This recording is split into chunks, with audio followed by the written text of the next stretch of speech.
why I turned it off. I don't know why I turned the video off. Can you hear me? No. Let me go out and go back in. Let me I'm having see. a hard time with it now.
Great sunrise, family. I hope all is well with you as it is with me on this day.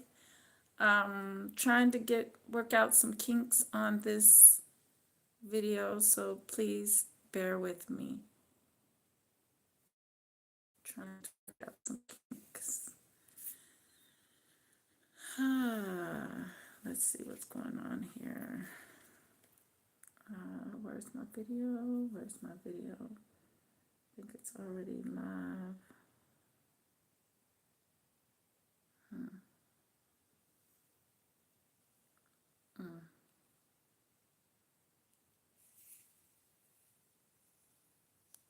Trying to share video. It's not allowing me to do that. It's not allowing me to share the video, so that's fine because I'm going to be doing some stuff anyways. So basically, we're talking about the danger of religion upon the American sovereignty.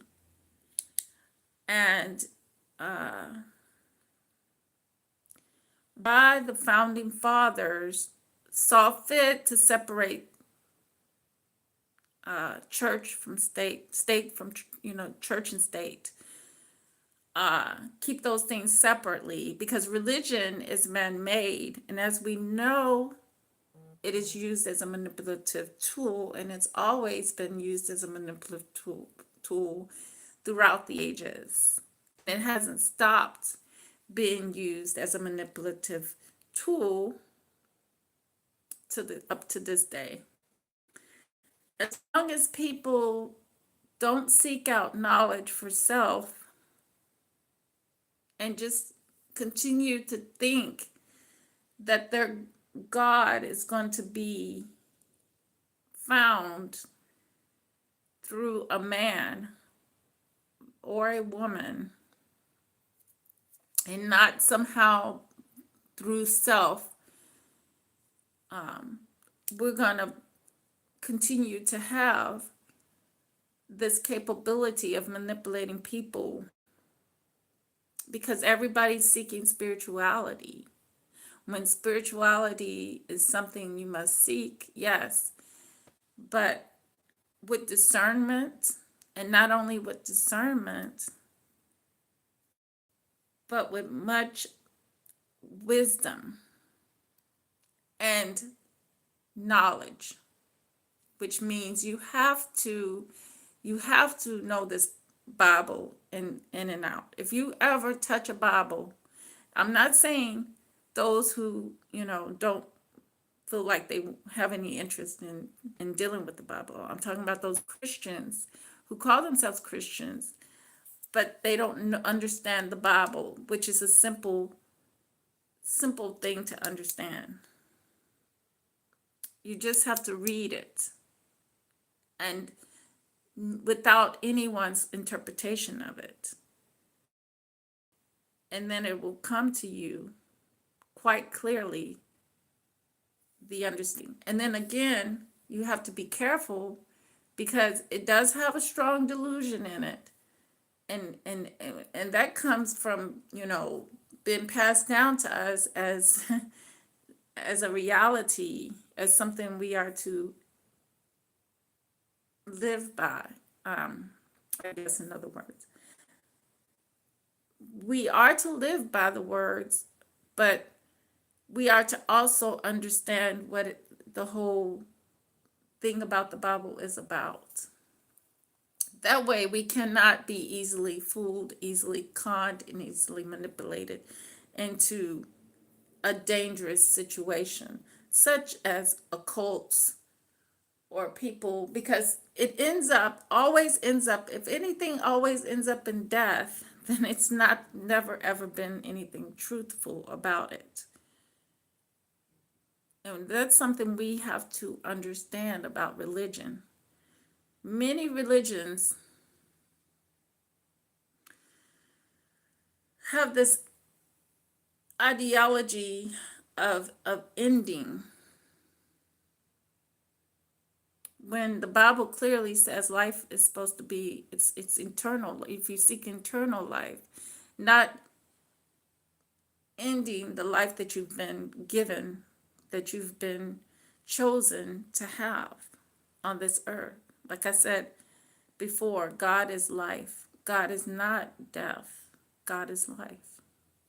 So with that said, I'm going to get into my points of how, and ways of how, why I say religion can be dangerous, and we are at a dangerous point currently when it comes to religion at this point of our lives and livelihoods here in America. Okay. Zionism is a political movement that hides behind religion. Once the founders of our sovereignty here in America overstood that fact, that's why they separated church from politics, church from politics, from state, church from state. Many people, many people think that's a devilish move, but that's why I always talked about on my channel. We have to know, we have to understand this good and evil thing,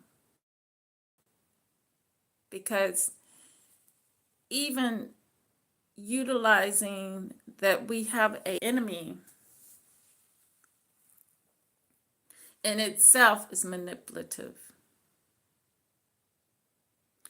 We do have, in our reality, we do have enemies because they seek to steal, kill, and destroy. But where the manipulative part comes in is when they say it's an imaginary. And we haven't discerned to know what, when they say imaginary, that means somebody can come in and tell us who our enemies are. And all along, they could be the ones that have been the enemies.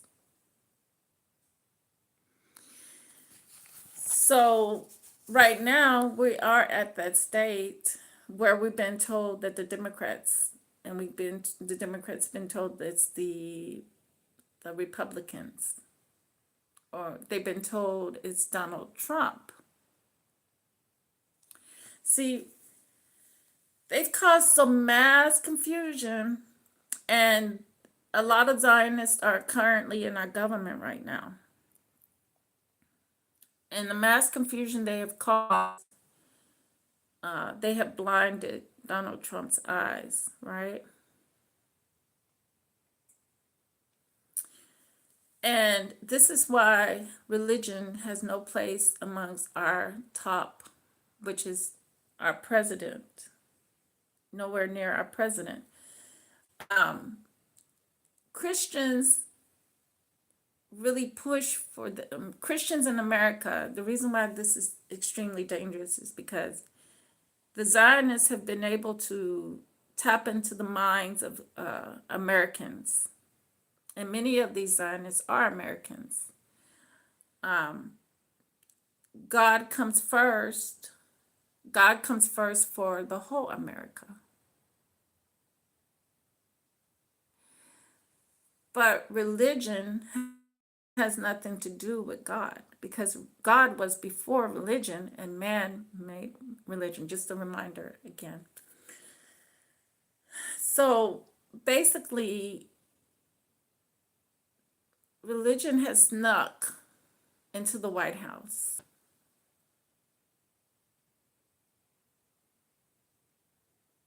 Now, with religion,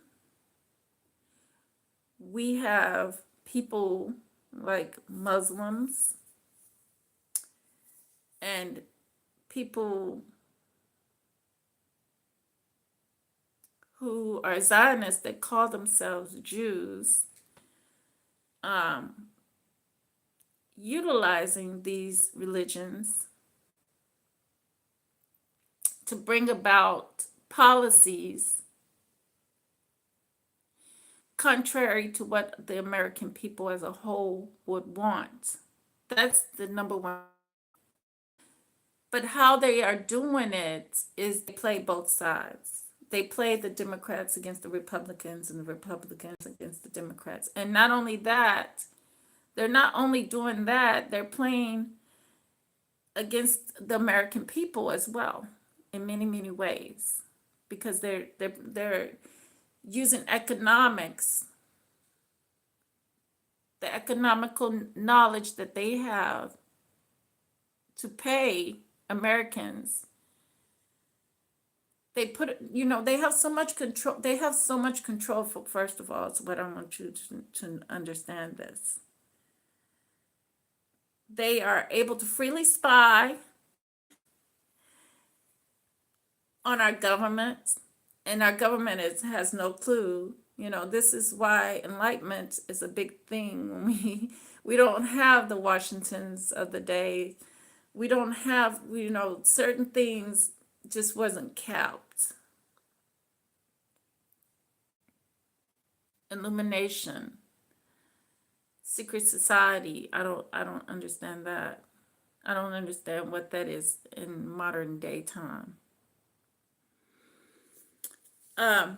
So we're able they're able to spy freely. They got nuclear information freely.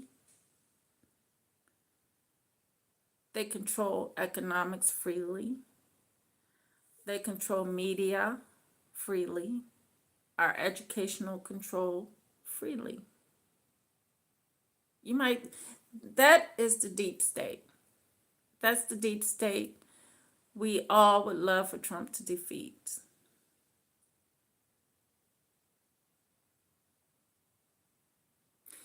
Because they were able to sneak the Trojan horse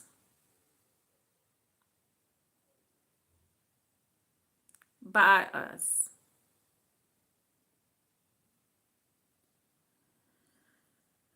So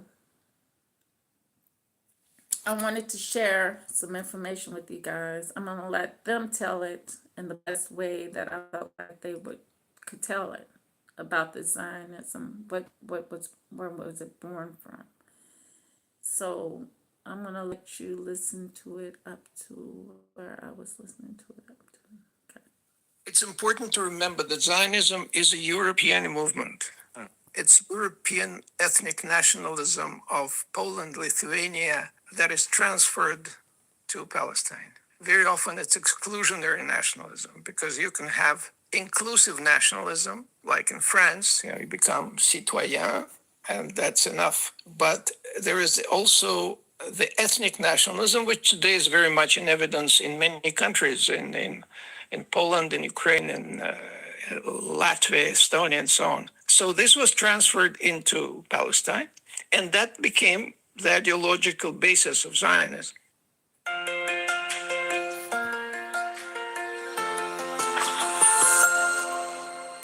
Hello, everybody.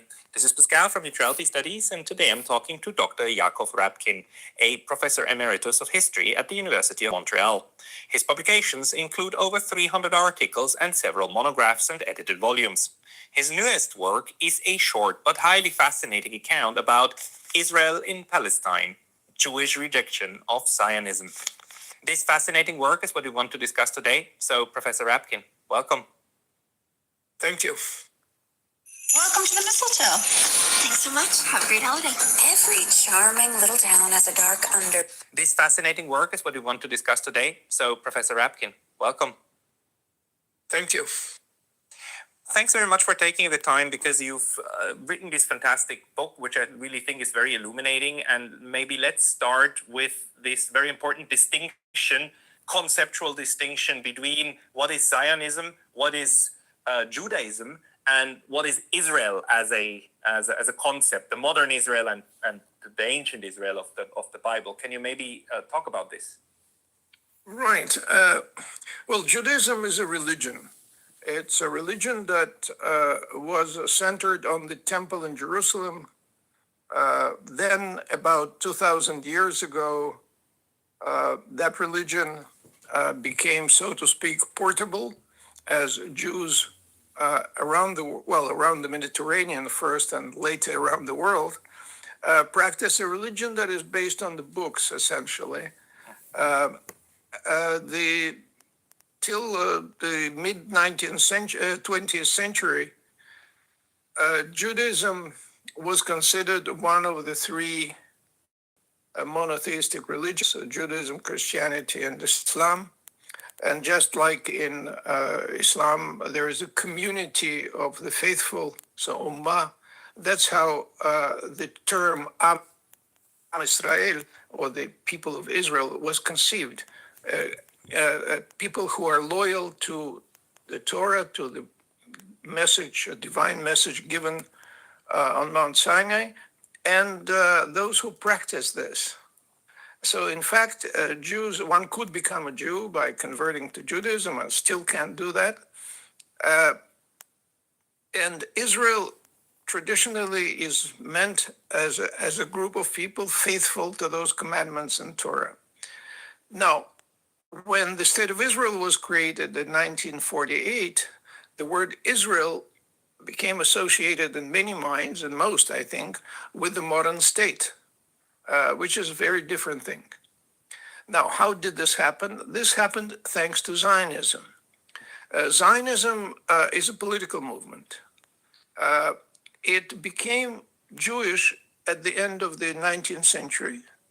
Originally, the idea of ingathering Hebrews in the Holy Land was a Christian Protestant idea, in some marginal groups first, and then more mainstream groups, particularly in 19th century England, not Britain, not only England.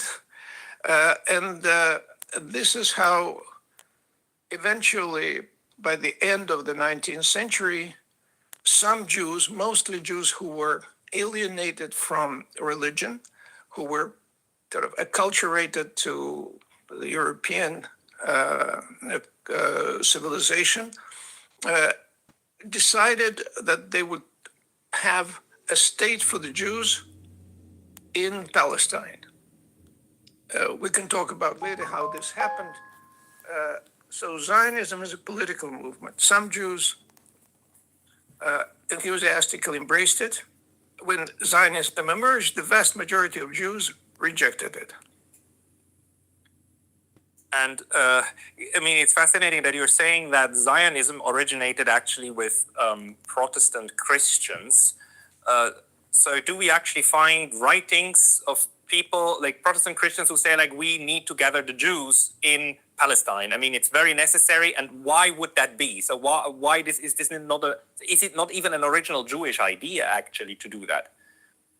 Well, this has to do with the history of Protestantism. with the translation of the Bible into vernaculars. Traditionally, Christian Church, Catholic Church, interpreted the Bible.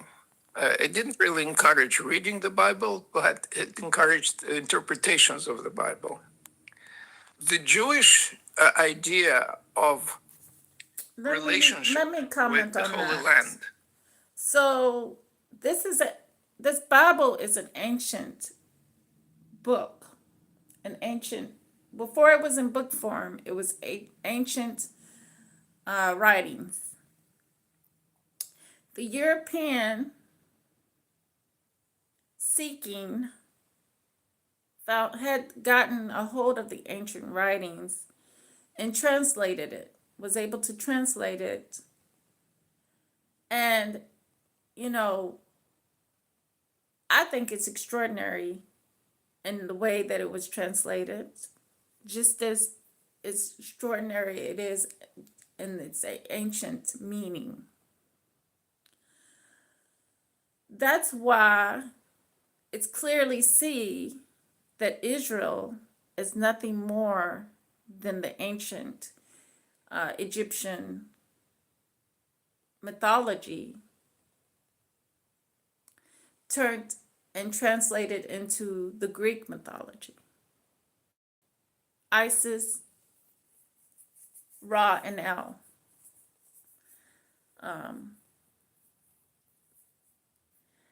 And which means has a more, I guess, spiritual meaning than it does the meaning that we interpret in modern day as if it's literal. Because if you're seeing this book as literal, that's where death comes in. But if you see it, as long as you have that spiritual understanding of the book, then you can always have life. And that's the danger for me, for our country, when it comes to man-made religions, that it self-interpret things in the wrong manner. And let him continue speaking. Or to be more specific, in Hebrew, it's the land of holiness. It's not Holy Land. So the relationship is conditional. And you can open Genesis, the Bible, Pentateuch, and the promise of that land is a divine promise, was given on certain conditions, that one has to obey the commandments and live properly. Otherwise, you will be exiled from the land. And the very strong expression, the land will vomit you out if you don't behave. So that's the message in the Pentateuch and in the prophets as well. And when Protestantism came around and reading the Bible became common, they gave away, so to speak, interpretation, and tradition. They read it directly, and they interpreted it literally. In Judaism, literal interpretation is not favored at all.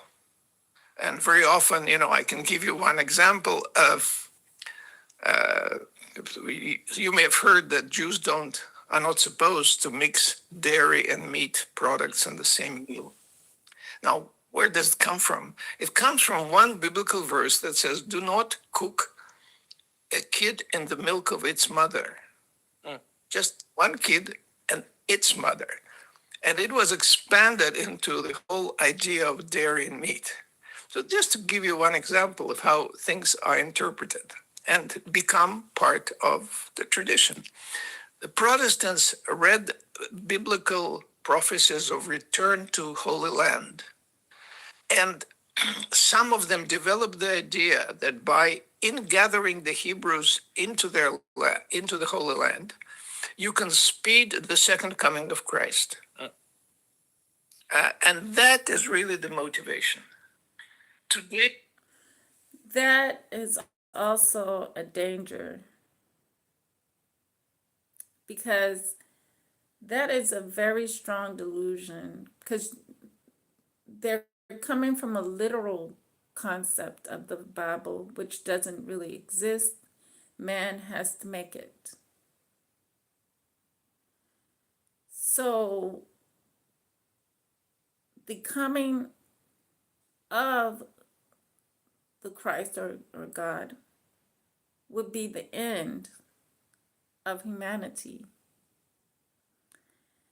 Now, understanding that these people are able to freely spy because they invite our politicians over and they spy upon them. Reminder that American Zionists think it's in the name of religion, which is in the name of God, that they must transform America in some kind of way to be godly in some kind of way. People get tricked into understanding this, and they really believe, they really allow themselves to be lied to, and this is a danger for the whole world, not only the whole world, but America in itself, because these people have nukes.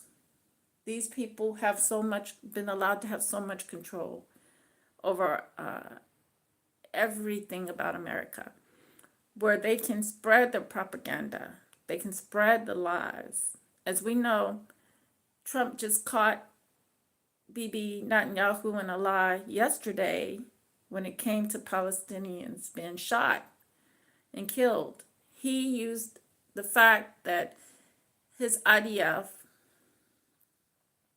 Israeli Defense Force, was over there bulldozing ruins because they have private contractors over there already looking to build over top of bodies, over top of people, real people who were living there peacefully like you and I living here. You see, there's a thing called, if we allow injustice in one place, then that injustice can come upon us as well. See, we've already suffering from an injustice here in America because they're taking our money and our politicians are allowing it, and they're money laundering our money. The tax money that we send over to them, the free weapons we send over to them, for what? For what? For what? Every year, billions and billions of dollars cipher over to them, giving them more capability to spy upon us.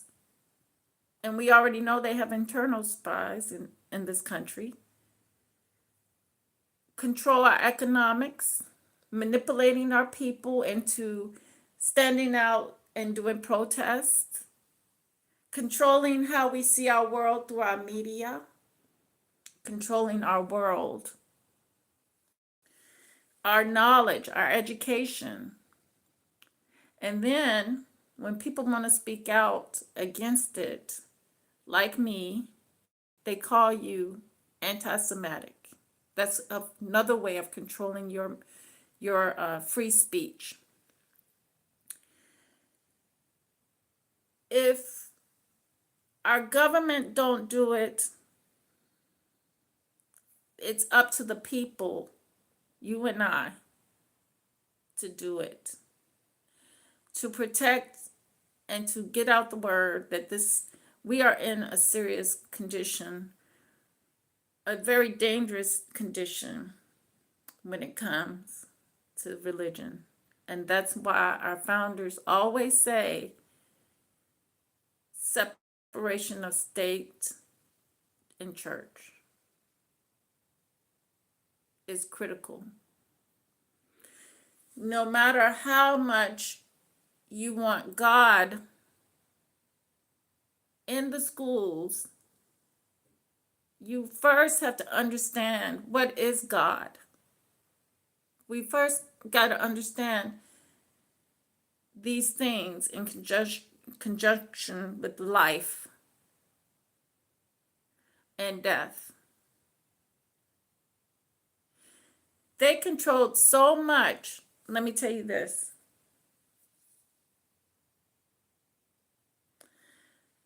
They were able, I would even say they may have had their military over here shooting at people in Chicago.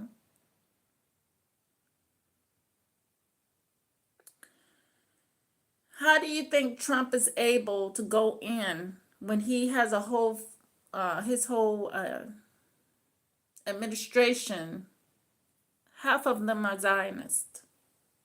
So they know where the bodies are. They know where the bodies are that are alive and breathing and working for, all in the name of religion.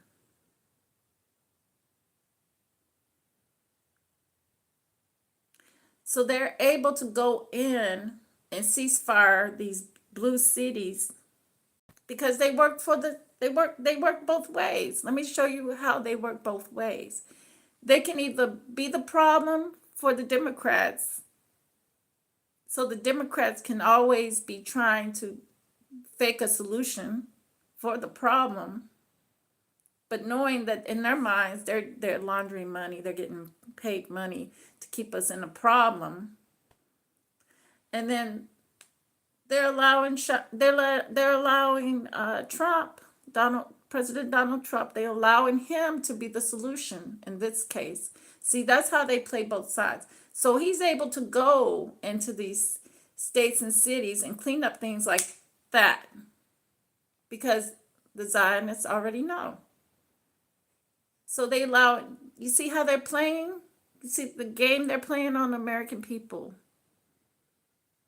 You have to understand the game that they're playing on us. That's how much power and control religion can do, the damage that religion can do in this country and has done currently to us in this country. Economically, they're utilizing the people to be the street, to be the burden and problems and issues and burn and terrorize our own communities while they're allowing Trump to look good because they use the Democrats to fight against us. And they are being paid the very tax money right back, that comes right back to their pockets because they've been given billions and billions of dollars, and that's what they use it for against us, and that's how they're using it.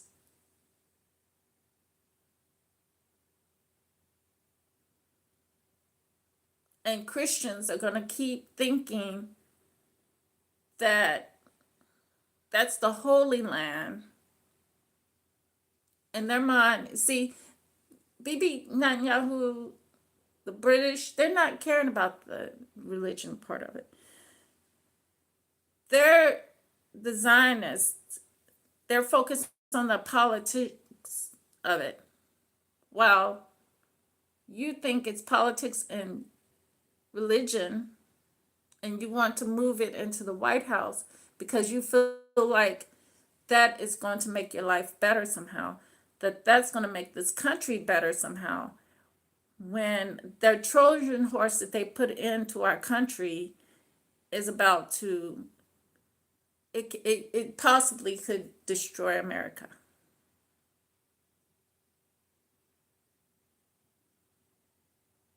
It possibly can destroy America. But let him finish talking, and then I'm going to move on Christian to Zionists, as Nadia. we call them today, are very numerous, and there are millions and millions of people. According to Pastor Hagee in the United States, who was one of the activists, he said at one point that there were more than 50 million Christian Zionists in the United States. Just for information, there are about 15 million Jews in the world. So there's quite a difference between Christian Zionists and Jewish Zionists. So that's why Christian Zionism is so strong today, because it's based on the literal interpretation of the Bible, plus some other things which we can discuss later. Yeah, and the problem, of course, I mean, as we all who are watching this program probably understand, this is the issue that you then gather an entire group of people who used to live somewhere completely different parts of the world, not just in Europe, but also in other countries in the Middle East and so on, and you put them there and you displace the people who were there. And in your book, you actually quote I think he's a rabbi, Yaakov Zur, and who says Zionism is the most terrible enemy that has ever risen to the Jewish nation. Zionism kills the nation and then elevates the corpse to the throne. Can you explain this quote by Yaakov Zur? Well, the idea of ingathering the Hebrews by political means, let alone military means, is totally. Okay, these people are not Hebrew. By no means does Jew and Hebrew go together. That is not where that's not deriving from the Jews. The Jews derive from the religion of Judaism. Many Europeans, Polish that he acknowledged in Lithuania or wherever, he was talking about those countries who, and Germany as well, many adopted into Judaism. And many of them are still to this day in the religion of Judaism. That is different from what he was explaining about the people who did not have the religious concepts. They wanted to take it literally, and they used Zionism. They became Zionist. So they adopted Zionism from the religion. And they moved on from there on plotting ways that they could utilize it and grab up the land from the original people of Palestine. They renamed Palestine, which had been there for centuries upon centuries, the Palestinian people. They are not Arabic people. They never were Muslim before that. They were a different people. Their religion, their ideologies were different than the Arabics. Their way of life was different than the Arabics. So I want to make sure you understand that. That's very important, because they were not practicing Muslims. This is why they don't move in the countries with Arabics, but let Europeans tell it, they lump everybody in one thing without taking in consideration the cultures are different. The people are different, which is an injustice, which is totally unfair to really do that. You know what I'm saying? So, but they have done that to the Palestinians, all in the name of their selfish greater good that they seek. So let him finish talking. Is totally alien to the Jewish tradition. Because in Jewish tradition, the relationship with the Holy Land is very normative relations. In other words, there was a French Jewish philosopher, Emmanuel Levinas, and he, as many French do, had a pun. Ce n'est pas une terre promise, c'est une terre permise. So it's not a promised land, it's a permitted land.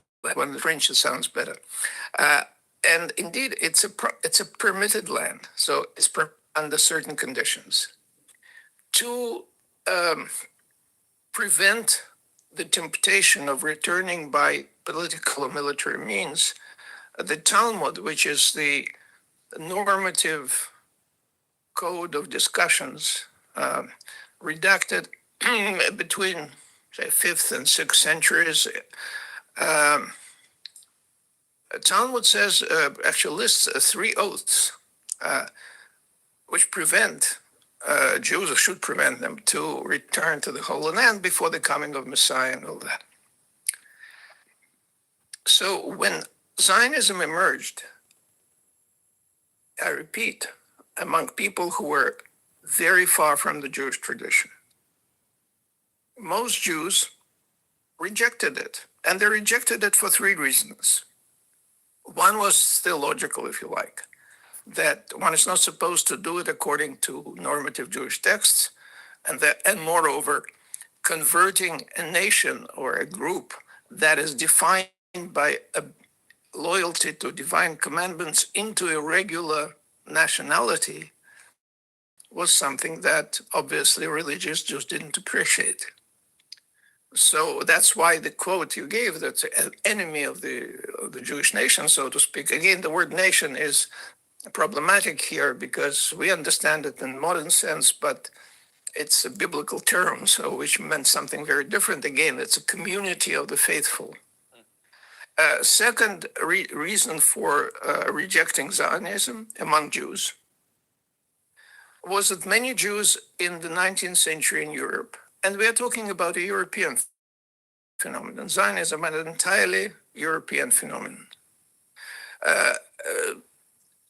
They were adjusting to the new conditions after emancipation. They received civil rights from Napoleon, and afterwards they became citizens of their countries. France, when Germany was reunited, then it was Germany. And the last thing they wanted is to be told that they belonged to some different nation. So they heard the Zionist message as a variation of an anti-Semitic message. You don't belong here, go to Palestine. And indeed, many anti-Semites felt like that, including Christian Zionists in Britain. Just to give you one example, most people heard about the Balfour Declaration. The Balfour Declaration in 1917 that promised the creation of a Jewish homeland in Palestine. Well, no one knows what exactly it was meant, which is typical British diplomatic approach. And Balfour, before he became foreign minister, was instrumental in preventing Russian Jews from immigrating to Britain. So one goes hand in hand with the other. And yeah, and indeed, anti-Semites were often very sympathetic to Zionism. In your book, actually, or maybe it was in the talk that I saw with Jeffrey Sachs, you actually mentioned that the Balfour Declaration, the one cabinet member in Britain that voted against it, was the only Jew in the cabinet. Can you give that anecdote as well? Of course, it was Mr. Montague. Who was a member of the British, the only Jewish member of the British government, and he published a declaration against Zionism, accusing British government of anti-Semitism because they were pro-Zionist. And but there was a third group I would like to mention that opposed, a third reason that opposed Zionism. Those were quite a few socialists and communists and left groups who saw in Zionism a distraction of the Jewish working class from class struggle, a distraction from the mission of society, and saw in Zionism a bourgeois nationalism, which it was and is, which is detrimental to the socialist cause. And in fact, many founders of the State of Israel were socialists and went into extreme length to reconcile their socialism with Zionism. Very difficult task.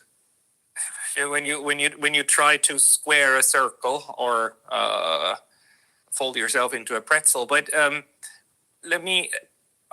These early Zionists, the early Jewish Zionists, and the most important one being Mr.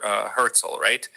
Who wrote also an entire thesis about this and the intellectual underpinnings.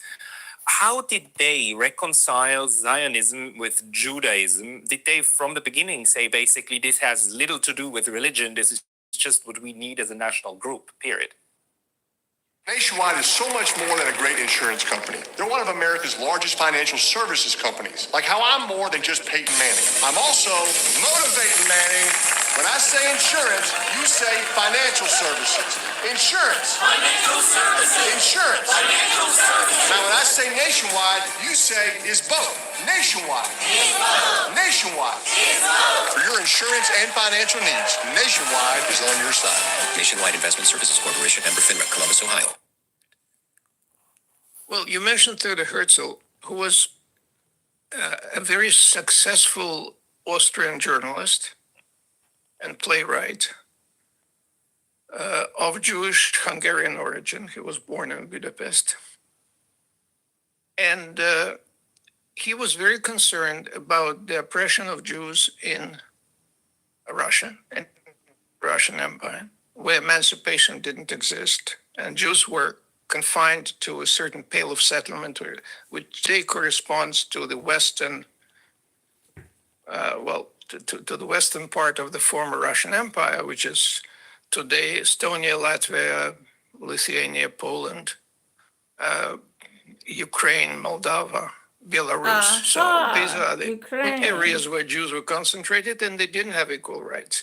And they were suffering after 1881 from periodic waves of violence, which was called pogroms.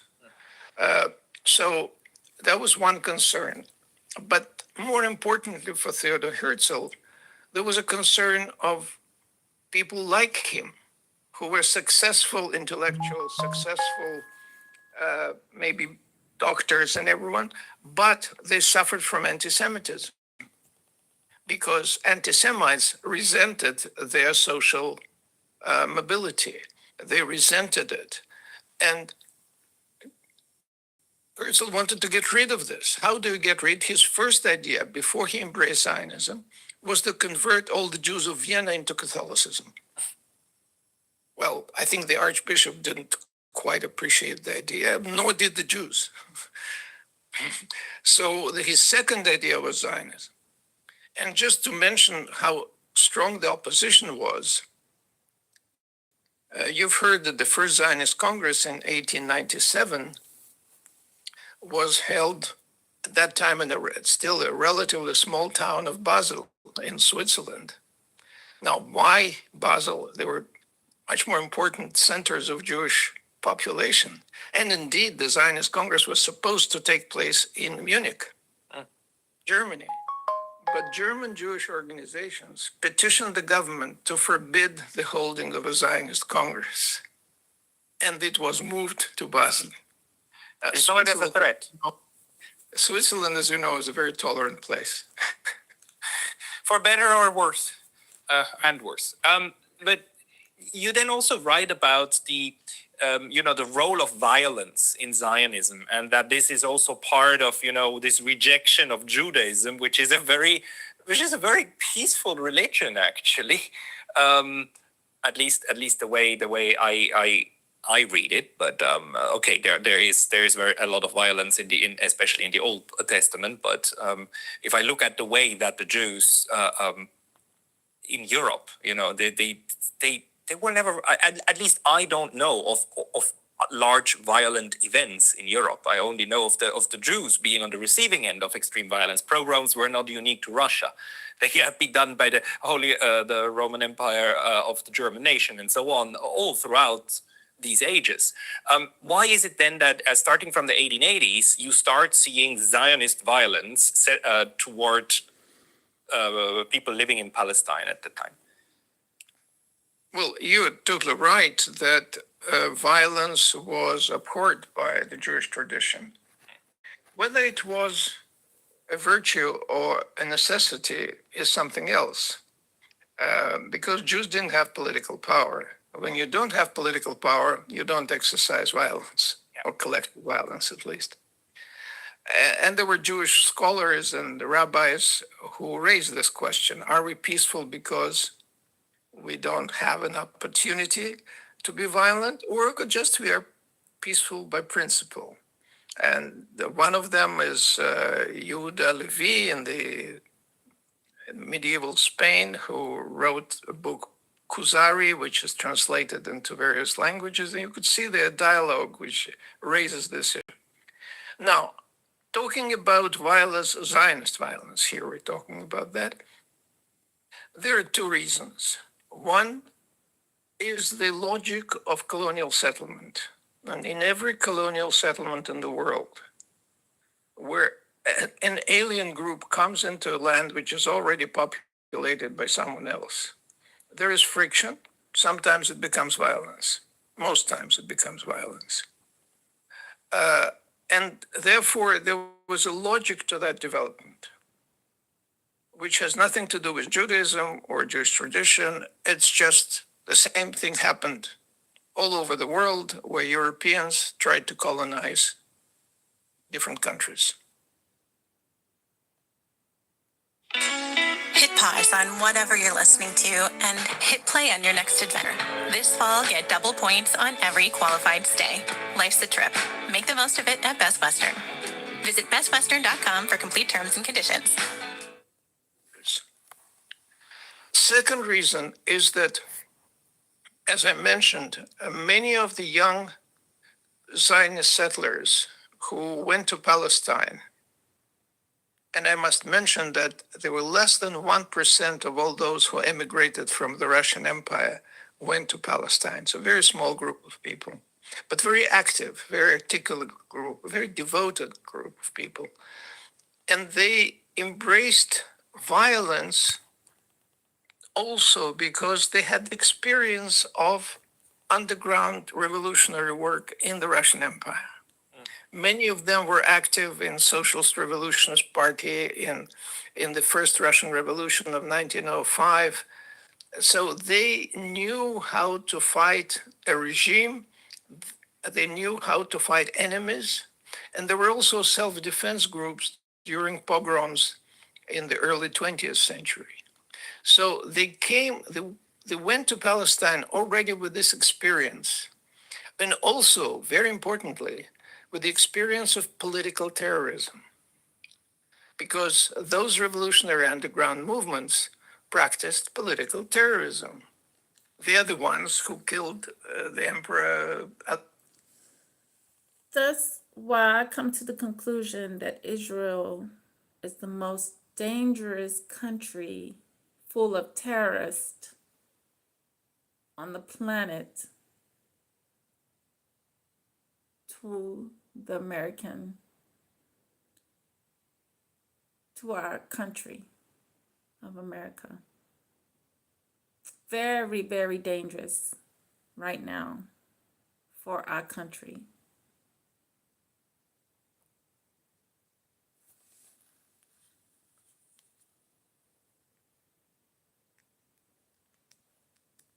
I'm going to put the link to his channel, to this particular topic that they are discussing, the shocking roots of Zionism, into my video.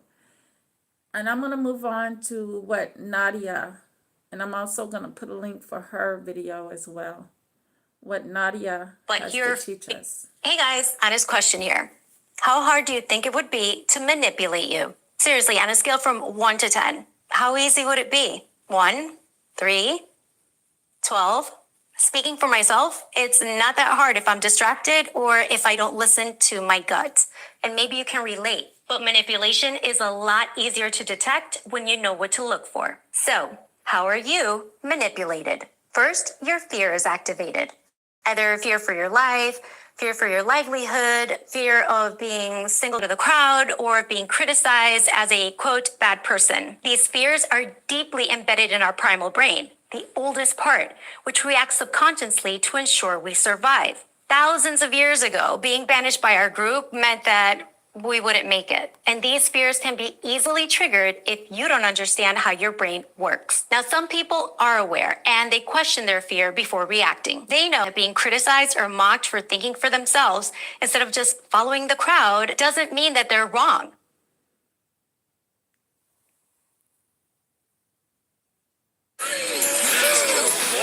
Now you can stream Countdown to Christmas exclusively on Hallmark Plus. Unwrap this year's biggest all-new holiday movies. Cheers. This is great. This is amazing. Christmas series. It's a Christmas miracle. I love it. And hundreds of binge-worthy favorites. Secret ingredient is love. Now it feels like Christmas. Countdown to Christmas on Hallmark Plus on YouTube Primetime channels. Start your free trial.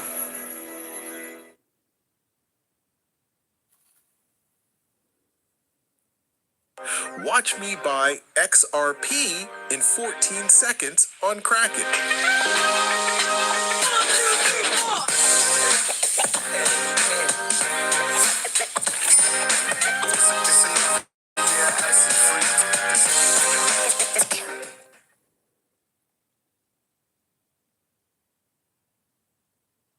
Wrong, but that they've stopped being useful to someone else. But they're not interested in being used. So when they're bullied, they fight back.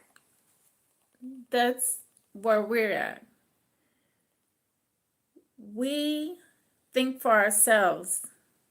So we cannot be puppets. No one can pay me $200 to go out on the streets and protest. No one can, as a YouTube creator, you cannot pay me to blur out your propaganda. My fortunes come from the number one that says you should know that you're already rich. And if I'm therefore already rich, and me understanding how I'm rich, then I move forward and I have my own riches. I don't need to be someone's puppet to gain my riches, which is basically not taking me out of the situation that I've been placed in by manipulative people. Let's continue to listen to Nadia.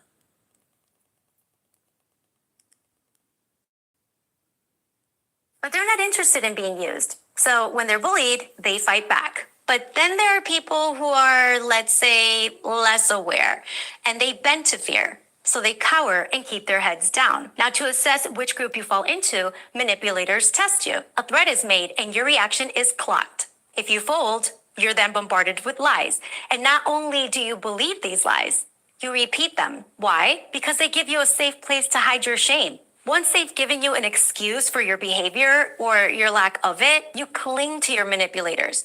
You champion them, even when you know that it's wrong. Because as long as they're right, then you're right. And you can protect yourself from feeling like a loser who did nothing to stop them. This is how you try to keep your ego intact. It's predictable human behavior. Manipulators know it, and they play into it. In psychology, this phenomenon is called Stockholm Syndrome. When a victim feels helpless, their brain copes by developing a positive emotional response to the abuser. They get by pretending that the bad guy is really a good guy, they're just misunderstood. This can happen in any relationship. And right now, it's happening to all of us on a grand scale. So if you're an American confused about how we got here, today I'm going to debunk the lies that you've been fed your entire life and wake you up so that you have options. What you won't have, though, are excuses. Save this video, download it, screen record it, do whatever you have to keep it for reference. If for any reason it's not available here, let me know and I'll repost it on my Patreon page. Link in bio. Let's get into it.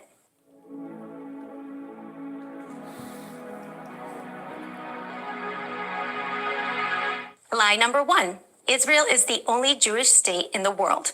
False.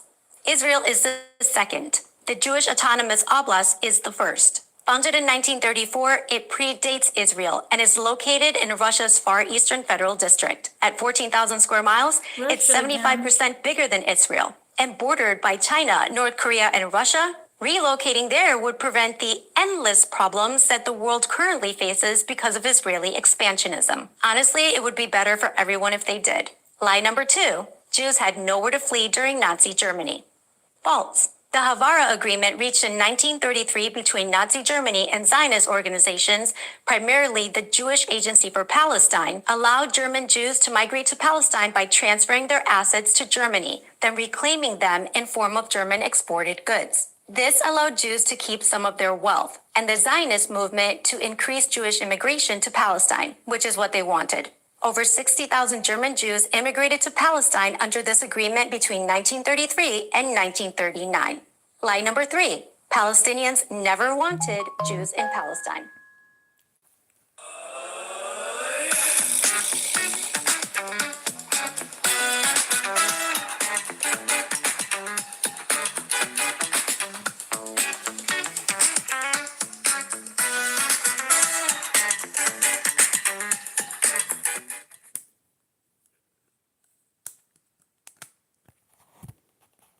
Cole's mom, what do you think of this, Jacket?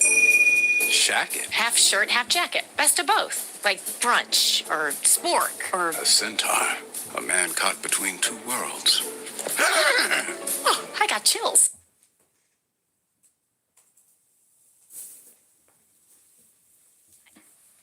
False. As tens of thousands of Jews migrated to Palestine during the Havara Agreement and World War II, Palestinians welcomed them even into their own homes. The Jews were housed, clothed, fed, and given refuge. Then one day, those same Jewish families that they'd cared for locked the Palestinian families out of their homes and, backed by the military, threatened their lives if they returned. I'm not making this stuff up, you guys. It's everywhere. You just have to be willing to see it. שהמחיר יהיה כזה מצוא, כרגע אנחנו לא קבל מצוא, התקפה רבת היקף, ברשות הפלסטינית. את הפחד שלנו להתמוטט. פוחדים, צוחקים להם, יראו להם לתוך הישר, צחוק ופשוט הם לא פוחדים להסתובב. זה מה שנביא אותם. אבל אז רשות מהעולם יגיד מה אתם חושבים. אתה לא מפחד מהעולם, יגיד. במיוחד היום עם אמריקה, אני יודע מה זה אמריקה. אמריקה זה דבר שאפשר להזיז אותו בקלות, להזיז לכיוון הנכון. למרות שהם בעדינו, אבל כאילו... לא יפריעו לו. הם עושים את משהו, אז הם... יש שריח, נניח שהם משהו. 80% באמריקאים תומכים בנו. זה אבסורד, יש לנו שם פלילה כזו, ואנחנו אומרים מה נעשה עם הממשל ההוא היה כמו פלסטיני בצורה קיצונית. לא פחדתי לתמד שם. לא פחדתי להתאבד עם קריטה, לא פחדתי להתאבד עם Lie number 4. Israel is an American ally. No. U.S. counterintelligence agencies consistently regard Israel as one of the most aggressive and active nations conducting espionage against the United States, right alongside our supposed enemies, Russia and China. And their operations are political, economic, technical, and military in nature. You can research all of this for yourself, but here are a few examples. 1980s, Jonathan Pollard. Pollard was a U.S. Navy intelligence analyst who was arrested for passing an extensive volume of highly classified documents to Israel. This case remains one of the most damaging intelligence leaks in U.S. history. 1990s, economic espionage. A 1996 report from the General Accounting Office concluded that Israel ran the, quote, most aggressive espionage operations against the U.S. of any U.S. ally, specifically targeting classified military information and sensitive technology. 2019, White House surveillance. U.S. intelligence officials reportedly concluded that Israel was responsible for placing cell phone surveillance devices near the White House. 2025. Economic espionage via spyware. Reports emerged regarding Israeli spyware companies targeting U.S. officials and agencies, echoing previous blacklistings by the U.S. government. And of course, who can forget this guy? And these are just the cases that we know of, you guys. With an ally like this, who needs enemies? Lie number 5. Israel is a safeguard from conflict in the Middle East. Like, are you serious? Since its founding in 1948, Israel has been involved in at least half a dozen major wars and countless large-scale uprisings and military operations. The problems that we in the U.S. face with Arab nations aren't eased by our allegiance to Israel. It's what's causing them. Lie number 5. Jews are God's chosen people. This one won't make any sense to non-Christians, but if you're a person of faith, listen up. Evangelicals, which is a whole other video for another day, cling to Genesis 12:2-3 as the reason that they prioritize Israel over their own country. Like, are you serious? It states, I will make you into a great nation, and I will bless you. I will bless those who bless you, and curse those who curse you. In Christianity, this was known as the first covenant, which was broken by the Jews and rescinded in Hosea chapters 8-10. Put the trumpet to your lips. An eagle is over the house of the Lord because the people have broken my covenant and rebelled against my law. Israel cries out to me, our God, we acknowledge you. But Israel has rejected what is good, and an enemy will pursue him. Then again, in Jeremiah 31:31-32. The days are coming, declares the Lord, when I will make a new covenant with the people of Israel and with the people of Judah. It will not be like the covenant I made with their ancestors when I took them by the hand to lead them out of Egypt, because they broke my covenant, though I was a husband to them.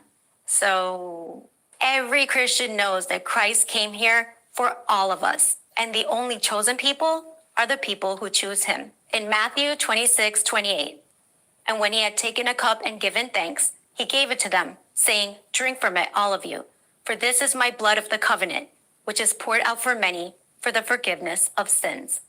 And in Galatians 3:26, so in Christ Jesus, you are all children of God through faith. For all of you who were baptized into Christ have clothed yourselves with Christ. There is neither Jew nor Gentile, neither slave nor free, nor is there male and female, for you are all one in Christ Jesus. If you belong to Christ, then you are Abraham's seed and heirs to that promise. So if you're an evangelical Christian clinging to Genesis while ignoring the rest of the Bible, then you might want to double check your sources and ask yourself, why? And by the way, if you think that Jews respect Jesus as a prophet, please educate yourself and read the Talmud. You must be rich if you were born before 1975 and still haven't claimed your benefit that's part of the largest program ever offered to seniors. There is an officially regulated 2025 burial benefits program that all Americans over 50 are eligible for. It's a fund that has been allocated for you, but you have to reach out and claim it yourself. If you don't, then the funds will be absorbed back into the system. And this ain't no loan. It's a tax-free benefit that is designed to fully cover your funeral and any debts you may have. Unlike policies from greedy life insurance companies, this pays out instantly so your family can get the money when they need it most. And I can't stress enough how real this actually is. I honestly thought it was too good to be true, but I received the check in the mail and handed it to my son so he could use the funds. This was created to protect seniors from being taken advantage of by life insurance companies. I was nervous at first, expecting to fill out tons of forms or having to wait in a physical office, but it was just a couple of simple questions and a short phone call. I'm not good with technology, and I was still able to complete this without any help. They made enrollment easy for seniors, and I was approved in minutes. The news is calling this the largest burial benefit program ever offered to seniors, and they're right. It doesn't cost you a cent to check, but they're not actively trying to tell people about it. They're hoping you don't find out, so the money stays with them in the system. The rep told me that the money has been set aside for all Americans over 50, but the enrollment period ends on Friday. Once that deadline passes, it's gone. This program will not be extended. Since you're seeing this, you still have time, but you need to act today. This is money that can make a difference for your family. Click the link below, talk to an agent, and get started before you miss out. These funds are already allocated for you. You just need to make the move to claim them.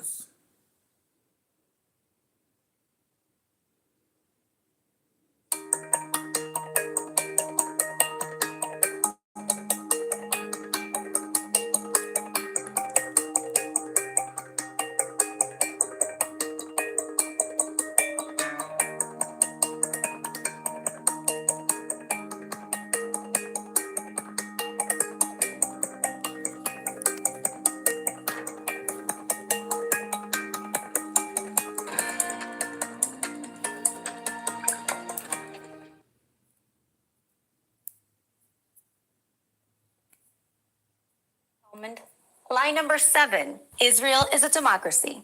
False. There's more to being a democracy than just holding elections, you guys. Cuba holds elections. It doesn't mean anything. So let's read the fine print. Israel's 2018 nation state law declared that the right to national self-determination is, quote, unique to the Jewish people. A law that blatantly institutionalizes discrimination against all other Israelis. And freedom of expression? What freedom of expression? Israel jails journalists. Look it up. What sort of democracy is that? In 2022, the Economist Intelligence Unit's Democracy Index rated Israel as a, quote, flawed democracy. You think? In 2024, Freedom House assessed that Israel is only, quote, partly free. That's like saying that you're partly pregnant. I mean, you either are or you're not, am I right? And the Israel Democracy Institute reported, quote, low public trust in both the Supreme Court and the Knesset. Now look, if your argument is that Israel can't afford to be a democracy, okay. But then let's all just stop pretending. Lie number 8, America was founded on Judeo-Christian beliefs. False. The term Judeo-Christian was coined in 1820s America to refer to Jews who had converted to Christianity. That's all. But here's one truth that cannot be denied. Israel controls the United States government. If you want to know how, click here. So what can you do about it? How do we break free from Stockholm Syndrome? First, accept the facts because they're all there. Second, grow a pair. It's okay to admit that you were wrong or scared or whatever and change your mind about the issues. So for the love of God, please man up. Third, shut off your television. It's just propaganda. Fourth, talk to your neighbors and stop creating division. It makes you look stupid and weakens the country. And fifth, seek unity with other Americans. No matter our differences, we're all in the same boat together, bound by rights that we can only protect if our nation is sovereign. There are real threats to those rights today, seated at the highest echelons of power. Thankfully, there are more of us than there are of them. Exactly. See you on the next vid. And we are sovereignty. And we will always be a sovereignty. And like she said, there's more of us than there is of them. And we need to wake up, stand up, and work together as a whole instead of separately, and overcome the beast, overcome this devil, overcome this infiltrator over our lives, because we do not want death. I don't want their prophecy. I do not want their false prophecy. I don't want to have to contend with their strong delusion that was put over their eyes, because they want to be the kings of the planet or the queens of the planet. I don't want that. And I know that there's a lot of us out here that do not want that. We want to live out our godly experiences here on earth and live long, lustrous lives. And the way you live a long, lustrous life is being good to the body, for one thing. Because without the body and the mind and the soul, we can't have God. We can't have life. We can't have eternal life on this planet, which means we complete our purpose here. And we all of us have long lives. But because people have been in control over our lives, in control over our emotions, in control over our minds, in control over our souls, trying to control our souls, attempting to control our souls, that is the number one job of the devils. And that's what a devil does. So our food supply, everything has always been tainted with. And with Trump's administration, we expect a whole lot. Hey, Samantha, welcome. So we have a lot of expectations, but knowing that we do have people who are in the Zionist movement that are up there along with our president, but we know that our president is going to always come through for MAGA, for making America great again, especially when he was almost killed for that fact. He wasn't killed for making Israel great again, but he was almost killed for making America great again. And that is a fact that cannot escape President Trump. So with that said, I hope that you got a lot out of this video. Please like and share my video. And subscribe if you're new. I'm going to probably be making more. I usually talk about spirituality, deal with spirituality, but not only that, I love music. So sometimes I might have a music day. I love dancing, so I might have a dance day. I love design. I love arts. So you never know what you might get from me. I am a free bird. Not flying in all actuality, but hyperbole, I'm flying spiritually. So with that said, always remember true love, real peace, the higher self within you, the soul, the Christ. And with that said, enjoy your day. Till next time, thank you for being here. You're highly appreciated.